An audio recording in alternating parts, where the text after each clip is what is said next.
Hello everyone, welcome to the smart IAS. तो हम लोग डिस्कस करने वाले हैं एमसीक्यू पॉलिटी के, और आज हम लोग पार्लियामेंट टॉपिक के एमसीक्यू करने वाले हैं, जो कि काफी इंपॉर्टेंट होता है एपीएससी में, और इससे क्वेश्चन आते ही आते हैं। यूपीएससी के लिए भी इंपॉर्टेंट है, जो लोग यूपीएससी का एग्जाम दे रहे हैं उसके लिए भी पार्लियामेंट काफी इंपॉर्टेंट होता है। तो let's revise. Question number 1, the parliament of India consist of the president, Lok Sabha and Rajya Sabha. Parliament किन चीजों से मिलकर बनता है? प्रेसिडेंट से, लोकसभा से, राज्यसभा से। बिल्कुल सही बात है। द प्रेसिडेंट कैन समन, समन मतलब बुलावा, एंड प्रोरोग, प्रोरोग मतलब close only the Lok Sabha. President क्या करते हैं कि जब भी पार्लियामेंट का सेशन लगता है, तो सेशन लगता है तो पूरे साल भर नहीं लगता है, किसी फिक्स डेट से स्टार्ट नहीं होता है। पार्लियामेंट का अगला सेशन किस दिन स्टार्ट होगा, उसका समन मतलब बुलावा कौन भेजता है? प्रेसिडेंट भेजते हैं, चाहे वो लोकसभा का हो या राज्यसभा का हो। तो यहां पे ओनली लोकसभा है, तो ये गलत हो जाता है। और जिस दिन सेशन खत्म होता है, official announcement of the termination of session, वो भी कौन करते हैं? प्रेसिडेंट ही करते हैं, जिसको हम प्रोरोग बोलते हैं। ये गलत हो गया। गलत होते ही, सेकंड गलत होते ही अपने पास बी आंसर तैयार है। But let's go through the third statement. A bill passed by both houses becomes law only after the president assent। सही बात है, दोनों हाउस से पास होने के बाद प्रेसिडेंट का यहां क्या चाहिए? एसेंट भी चाहिए। ठीक है, आर्टिकल्स नंबर भी आप याद करके रख सकते हो, डायरेक्टली आर्टिकल्स थोड़ा सा रिवाइज के लिए काम में आएगा। Consider the following statement regarding the Rajya Sabha. Rajya Sabha is a permanent house and can not be dissolve. Rajya Sabha के बारे में आपने ऐसा पढ़ा है क्या कि राज्यसभा एक परमानेंट हाउस है और उसको बिल्कुल भी डिसॉल्व मतलब खत्म नहीं किया जा सकता? सही बात है, लोकसभा 5 साल में खत्म हो जाता है, नया लोकसभा आता है। 1/3 of its member retire every 2 year, ये भी सही बात है। टोटल मेंबर 6 ईयर के होते हैं, 2 ईयर करके रिटायर होते हैं। Vice president of India is the ex officio chairman of Rajya Sabha. ये तो तीनों सही लग रहा है। ठीक है, तो Rajya Sabha is the permanent house, every 1/3 of member retire every 2 years, and vice president of India is the ex officio chairman. तो ये तीनों स्टेटमेंट सही हैं। तीनों स्टेटमेंट सही होंगे तो आंसर क्या हो जाएगा? डी हो जाएगा। क्वेश्चन नंबर 3 पे आते हैं। Consider the following statement regarding money bill. Money bill एक बहुत इंपॉर्टेंट टॉपिक होता है। मनी बिल जो आर्टिकल 110 में मनी बिल का डेफिनेशन दिया है, मनी बिल का प्रोसीजर आर्टिकल 109 में दिया गया है। मनी बिल में पावर सिर्फ लोकसभा के पास होती है, और हम स्टेट की बात करें तो लेजिस्लेटिव असेंबली ही है स्टेट के पास। Money bill can be introduced only in the Lok Sabha. Yes, सिर्फ लोकसभा के पास ही पावर है। और Rajya Sabha can amend the money bill. Rajya Sabha के पास कोई पावर नहीं है मनी बिल में, वो अमेंड बिल्कुल नहीं कर सकता है, वो डिस्कस कर सकता है at max for 14 days. 14 days के पास राज्यसभा के पास मनी बिल से रिलेटेड कोई भी पावर नहीं होता। सेकंड स्टेटमेंट काट दो। सेकंड स्टेटमेंट काटोगे तो आपके पास ए और बी बचेगा। Decision of the speaker of the Lok Sabha on whether a bill is a money bill is final. बिल्कुल सही बात है, आधार को मनी बिल जैसा लेके आया गया, और मनी बिल में स्पीकर का डिसीजन फाइनल होता है। मतलब एक बिल मनी बिल है कि नहीं है, अगर ये कंफ्यूजन है तो किसका डिसीजन फाइनल होता है? स्पीकर का। तो फर्स्ट और थर्ड यहां पे दोनों ही करेक्ट होते हैं, और दोनों करेक्ट होते हैं तो आंसर क्या आ जाएगा? आंसर ए आ जाएगा। क्वेश्चन नंबर 4 है ना, आप स्टेटमेंट पढ़ सकते हो यहां से आराम से। Question number 4, consider the following statement regarding joint sitting. Joint sitting जहां पे लोकसभा राज्यसभा को दोनों को कलेक्टिवली एक साथ बुलाया जाए। तो ज्वाइंट सिटिंग कब बुलाया जाता है? जब 6 महीने बीत चुके हैं, लोकसभा राज्यसभा में अग्रीमेंट नहीं हो रहा है, एक हाउस पास कर रही है, दूसरी हाउस नहीं कर रही है, अमेंडमेंट में डिसएग्रीमेंट है, इन सब चीजों से ज्वाइंट सिटिंग बुलाया जाता है। ज्वाइंट सिटिंग किसका बुलाया जा सकता है? ऑर्डिनरी बिल का। ज्वाइंट सिटिंग क्या मनी बिल का बुलाया जा सकता है? जब मनी बिल में राज्यसभा के पास पावर ही नहीं है, तो वहां पे ज्वाइंट सिटिंग बुलाने का कोई लॉजिक नहीं है। ज्वाइंट सिटिंग फाइनेंशियल बिल का बुलाया जा सकता है, but joint sitting constitutional amendment bill में हायर मेजोरिटी चाहिए, तो joint sitting can not be held for a constitutional amendment bill. यहां लिखा हुआ है कैन, तो ये थर्ड वाला स्टेटमेंट जो है ज्वाइंट सिटिंग के रिगार्डिंग वो गलत हो जाता है। जैसे ही थर्ड स्टेटमेंट गलत होता है, हम ऑप्शन बी को और ऑप्शन डी को क्लोज कर देंगे। बी डी क्लोज होके हमारे पास जो ऑप्शन बचेगा वो ए और सी बचेगा। A joint sitting can be summoned in case of disagreement between the two houses over an ordinary bill. This is very correct. A joint sitting is presided over by the speaker. Joint sitting में speaker preside करेंगे।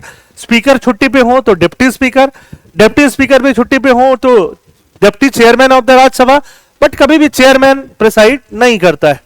तो this is like fourth का answer 1 and 2। ठीक है, आप यहां से पढ़ सकते हो easily. Question number 5, parliamentary committees. Parliament में बहुत सारी कमिटीज होती हैं जिनको हम पार्लियामेंट्री कमिटीज बोलते हैं। फाइनेंशियल कमिटीज काफी इंपॉर्टेंट होती हैं, जिसमें public account committee, estimate committee और कमेटी ऑन पब्लिक अंडरटेकिंग होता है। इसके अलावा और भी बहुत सारी कमिटीज होती हैं, डिपार्टमेंट रिलेटेड स्टैंडिंग कमिटीज होती हैं, टोटल 24 होती हैं डिपार्टमेंट रिलेटेड स्टैंडिंग कमिटीज। उसके अलावा एथिक्स कमिटीज, उसके अलावा जनरल पर्पस कमेटी, बहुत सारी कमिटीज जो होती हैं, प्रिविलेज कमेटी जो कि पार्लियामेंट की कमेटी होती है। नाउ क्वेश्चन करते हैं, public account committee pack, pack कब बना था? कमेंट में बताइए कब पैक बना था, कब कब कब कब? Examines the audit report of the controller and auditor general. CAG जो रिपोर्ट देता है उस रिपोर्ट को एग्जामिन करती है, बिल्कुल सही बात है, यही काम है इनका। Estimate committee consist only of member of from Lok Sabha. Estimate committee सिर्फ लोकसभा के मेंबर से बनता है, यह भी बिल्कुल सही बात है, 30 मेंबर होते हैं इसमें।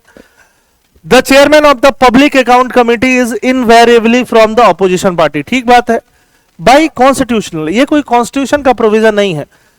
Chairman of the public account committee, क्योंकि पब्लिक अकाउंट कमेटी पब्लिक के पैसे का स्क्रूटनी कर रही है, गवर्नमेंट ने पैसा कैसे खर्च किया है उसको स्क्रूटनाइज कर रही है। इसके लिए यह जरूरी है कि ये अपोजिशन वाले करें, है ना, नहीं तो मिली भगत हो जाएगी। तो अपोजिशन पार्टी का होता है, बट वो बाई कन्वेंशन, कॉन्स्टिट्यूशन में ऐसा कुछ मेंशन नहीं किया गया है। थर्ड गलत हो जाता है, थर्ड काट दो, आपका जो आंसर आएगा वो क्या आ जाएगा? ए एंड, मतलब फर्स्ट एंड सेकंड, तो ए आंसर आ जाएगा। Consider the following statement regarding parliamentary privilege. Privilege, अभी ये प्राइम मिनिस्टर मोदी जी पे प्रिविलेज नोटिस आया था, ठीक है, तो इसलिए ये क्वेश्चन इंपॉर्टेंट हो जाता है। Parliamentary privilege are explicitly codified. Parliamentary privilege mention किया गया है ना, आर्टिकल 105 में, 194 में लेजिस्लेटिव असेंबलीज के लिए, बट कोडिफाई नहीं किया गया। मतलब प्रिविलेज के अंदर क्या क्या आएगा ये सारी चीजें कोडिफाइड नहीं है ना, तो फर्स्ट गलत है। पार्लियामेंट्री प्रिविलेज बस मेंशन किया गया, ये बहुत ही इंपॉर्टेंट पॉइंट है। This is going to be very very very very important point. Parliamentary privilege जो है वो कोडिफाई नहीं किया गया, बस मेंशन किया गया। It is just mentioned in the constitution. Members enjoy freedom of speech inside parliament. Yes, freedom of speech. No member is liable for court proceeding for anything said in parliament. Parliament के अंदर कुछ भी बोल दिया जाए, गाली दे दिया जाए, उसके लिए कोर्ट नहीं जाना होगा, पार्लियामेंट भले ही सजा सुना दे। Second third absolutely correct, second third absolutely correct कहां पे है? ऑप्शन ए में है। ऑप्शन क्या होगा? ए। ठीक है, 7th question, speaker of the Lok Sabha के बारे में बात करते हैं। Speaker continues in office even after dissolution of Lok Sabha until the first meeting of new Lok Sabha. Yes, अभी एक पुराना लोकसभा खत्म होता है, नया लोकसभा के पहले मीटिंग तक स्पीकर का पोस्ट कंटिन्यू होता है। Extremely extremely important point. Speaker can vote only in case of tie. सही बात है, पहले वोट नहीं करते, इनका कास्टिंग वोट होता है टाई के केस में। Speaker submit resignation to the president, नहीं, स्पीकर अपना रेजिग्नेशन देते हैं, डिप्टी स्पीकर को देते हैं। तो ये स्टेटमेंट गलत हो जाता है। फर्स्ट सेकंड सही है, 7th का आंसर ए है। ठीक है, 8th, consider the following statement regarding constitutional amendment bill. Constitution को अमेंडमेंट करने वाला बिल है ये। दे कैन बी इंट्रोड्यूस इन इधर हाउस ऑफ पार्लियामेंट। कॉन्स्टिट्यूशन को अमेंड करने वाला बिल किसी भी हाउस ऑफ पार्लियामेंट में लाया जा सकता है। They can be introduce in the इधर हाउस ऑफ पार्लियामेंट। यस, बिल्कुल सही बात है। Prior permission of president is necessary. क्यों चाहिए? हमेशा हर जगह थोड़ी प्रेसिडेंट का परमिशन चाहिए, नहीं चाहिए। There is no provision for joint sitting. Yes, constitutional amendment bill में ज्वाइंट सिटिंग नहीं होगा, अलग अलग हाउसेज सेपरेटली ही बिल को पास करेंगी, लोकसभा अलग, राज्यसभा अलग। Third is correct, first is correct, second is wrong. First third. 8th का आंसर क्या होगा? A and A. 9th, 0 hour. 0 hour का नाम सुना है आप लोगों ने? 0 आवर, 0 आवर का नाम सुना है क्या? 0 hour and question hour, question hour and 0 hour. Question hour is specifically mentioned in the constitution of India. Question hour जो है कॉन्स्टिट्यूशन ऑफ इंडिया में मेंशन है? नहीं है, नहीं है। ठीक है, 0 hour originated as a parliamentary convention. Yes, during question hour ministers are accountable to the parliament. Yes, ministers को आंसर देना पड़ता है क्वेश्चंस का। Second third correct, again answer A. Option पे मत जाओ, आंसर ए ही है, बट फर्स्ट क्वेश्चन गलत है। क्वेश्चन आवर कहां पे है? Question hour is part of parliamentary rules, not constitution. Rules में आता है। Last question, anti defection law, Raghav Chadha साहब तो याद होंगे आपको, ठीक है, उनको देख के ही क्वेश्चन कर लो। The 10th schedule was added by the 52nd constitutional amendment act, yes, चीख के बहुत बार पढ़ाया है। The decision regarding disqualification of a member is made by the election commission, नहीं, डिस्क्वालिफिकेशन इलेक्शन कमीशन का मेंबर नहीं, इलेक्शन कमीशन नहीं डिस्क्वालीफाई कराता है, स्पीकर कराता है, चेयरपर्सन कराता है, that is presiding officer. Independent member become disqualified if they join a political party, yes yes yes yes yes. Second काट दो, फिर आंसर ए आएगा, आंसर यही आ रहा है ना, ऑप्शन इस तरह से सेट किया गया है तो कई बार 3 4 5 क्वेश्चन लगातार सेम आंसर आ जाएंगे एग्जाम में भी।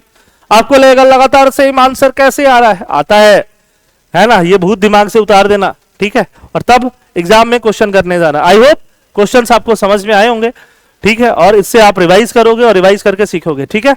तो आज के लिए बस यही सारा था, आज हम असमीज में ट्रांसलेट नहीं कर पाए, ठीक है, तो इंग्लिश वालों के लिए था कि आप आराम से इसको एमसीक्यूज को एंजॉय करिए, रिवाइज करिए। पार्लियामेंट आपने नया नया पढ़ा होगा या पढ़ा नहीं होगा तो पढ़ लीजिए और इसको थ्रू रिवाइज करिए। थैंक यू, जय हिंद।